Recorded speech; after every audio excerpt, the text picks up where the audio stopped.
Right, today is my turn to do the lovely part of the job.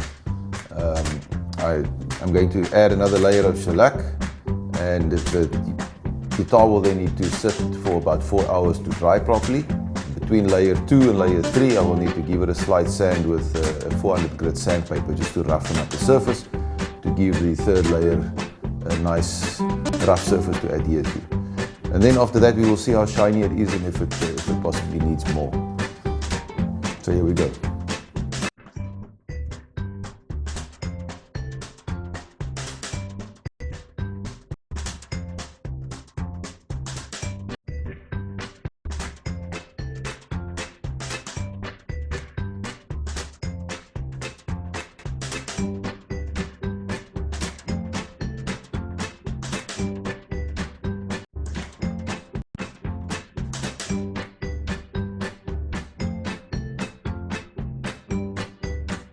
Right, so after doing about 10,000 steps, I finally managed to find food grade linseed oil.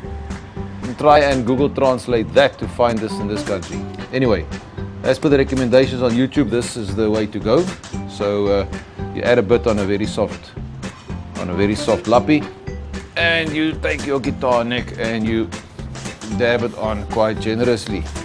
Now what you need to do is you need to wipe off the excess, and you leave it for about 2 hours to soak it up, and then you add another layer and another layer until 2, 3 or 4 layers have been done, and then you should have a water resistant finish that will last you a while. So there we go. You can see the color difference between that and the untreated wood at the bottom. So it gives it a bit of a richer natural grain texture. Right, so what we've done so far is we have shellacked the body of the guitar. I have shellacked the headstock where we've done the copper leaf just to seal it in and protect it. I have used the linseed oil on the neck to give it a smooth, resistance-free feel. When you play up and down that, it will affect the speed of your guitar. And when it got to the point of fitting the tuners, I was lucky enough that Sam from the Fretwire included a set of Grover locking tuners for me, which is a very high quality lockable tuner. And when I tried to fit them, I realized that the mounting holes for the actual original tuners and the mounting holes for the Grover tuners were slightly out. So that created another problem where we had to, in the middle of this crazy, uncivilized kind of place, find a 1mm drill bit, which was my estimated size, to drill the new pilot holes for the screws. So a small little drill bit we managed to find. We borrowed a electric drill from the hotel that we're staying in, and we've just done the holes. So as you can see, the lockable tuners are in. They're not perfectly aligned because of the shape of the headstock. So the last one is going to go in shortly, and then we can start assembling the guitar. Okay, so the next problem we experienced was the small little screw that holds the tuner in the headstock. Very small little star screw. And luckily, when we bought some cheap glasses from Amazon, I decided to keep the little ambidextrous screwdriver that came with it. And that seems to be the exact size that we require for this job. So we'll be fitting this Grover lockable tuner in the headstock. Line it up to our new hole, which is that one. Take this little screw very carefully while I've got a caffeine shake and try and put that in there. Luckily we managed to drill the pilot holes, which will definitely makes this job 600% easier. I tell you, after putting 6 of these screws in with only the 2 tips of your fingers, it really... Oh, there we go. There's my first bit of skin missing. And then what we do is we turn this upside down, and there's a locking mechanism supplied that screws in from the headstock side that we need to find a way of tightening the nut. I will probably use a plier that I bought a while back to work on the motorcycles, just to give this a final tighten. And there we are, our somewhat off-center Grover lockable tuners. Now what they do is you've got a locking mechanism at the back here that you unscrew.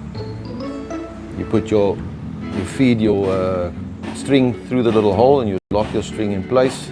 It will never change, and then you wind your string around the tuner, which then goes through your nut all the way to the back of your floating tremolo, which in this case is a Floyd Rose patented locking floating tremolo.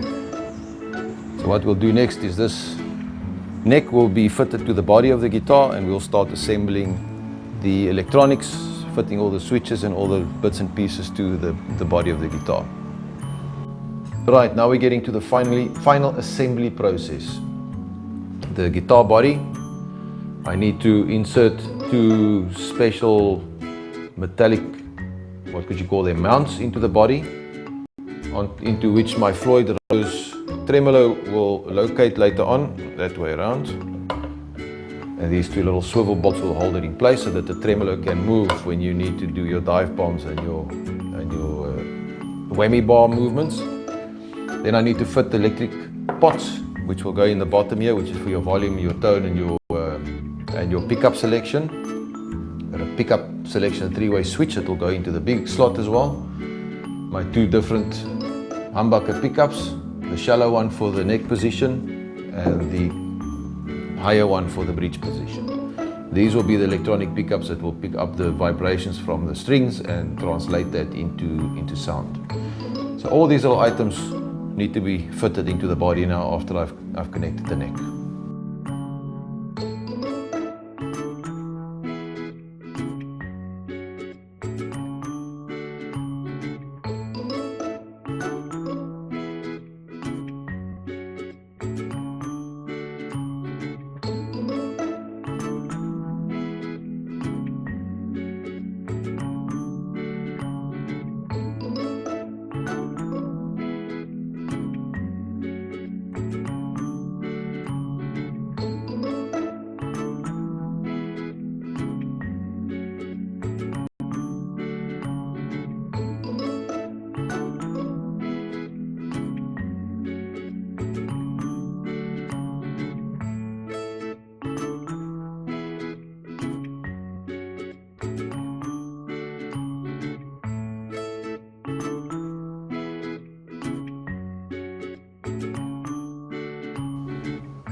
Right, so today, as you can see, we are doing the electrical side of the installation, which is the wiring of the pots, which is the potentiometers, which is the volume and tone buttons, to the three-way switch, and to the output jack at the outside of the guitar.